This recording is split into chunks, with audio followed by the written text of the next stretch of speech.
Hello, everybody, welcome back to Gyanan. This is the series of 100 Things Every Designer Needs to Know About People audiobook. How People Think. Chapter 35. People are driven to create categories. If you're between ages of 5 and 60 and grew up with television in the US, you probably know what I mean if I say one of these things is not like the other. This is a snippet from the popular children's show Sesame Street. Watch the Sesame Street video. If you don't know what I'm talking about, you can YouTube clicks, for example. The purpose of this Sesame Street lesson is to teach young children how to notice differences and essentially how to start to learn to categorize. Interestingly, it's probably unnecessary and perhaps even ineffective to try and teach children how to create categories for two reasons. Number 1, people naturally create categories. Just as learning a native language happens naturally, so does learning to categorize the world around us. Categorizing doesn't emerge as a skill until about age 7. Thinking about categories just doesn't make sense to children before that. After age 7, however, kids become fascinated with categorizing information. People love to categorize.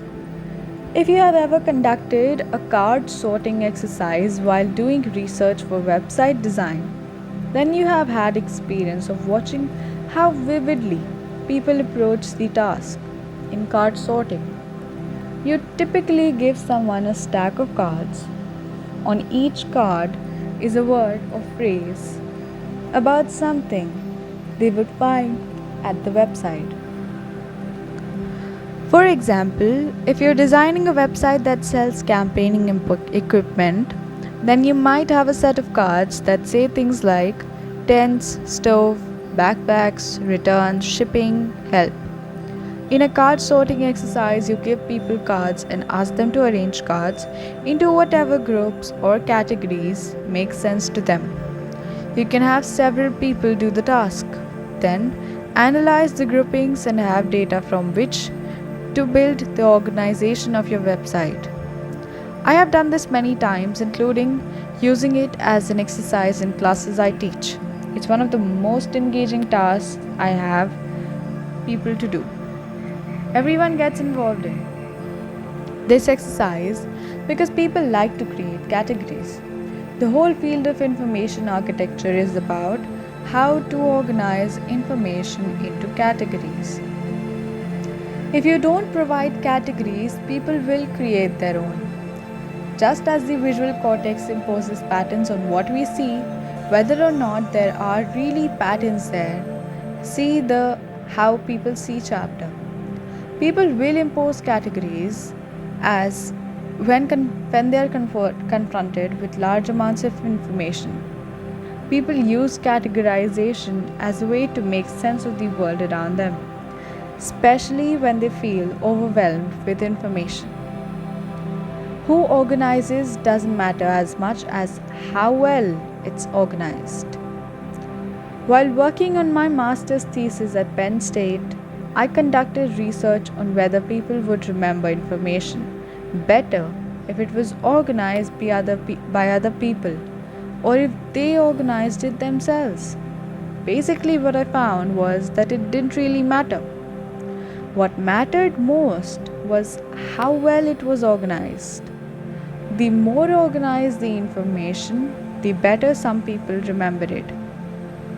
Some people, those who measured high on locus of control measures, preferred to organize the information in their own way.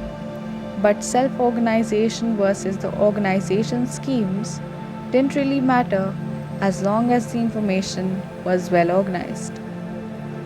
Key takeaways. People like to put things into categories.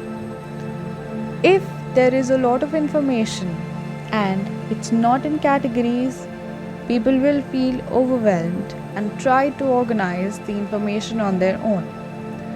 It's always a good idea to organize information for your audience as much as possible. Keep in mind the 4 item rule, how people remember chapter. It's useful to get input from people on what organization schemes make the most sense to them. But the critical thing is that you organize the material. What you call things is often more important than how you have organized. If you're designing sites for children under age 7, any organization into categories you're doing is probably more for the adults than the child's world, not for the child. To be continued. Thank you for watching the video. Like, share, subscribe.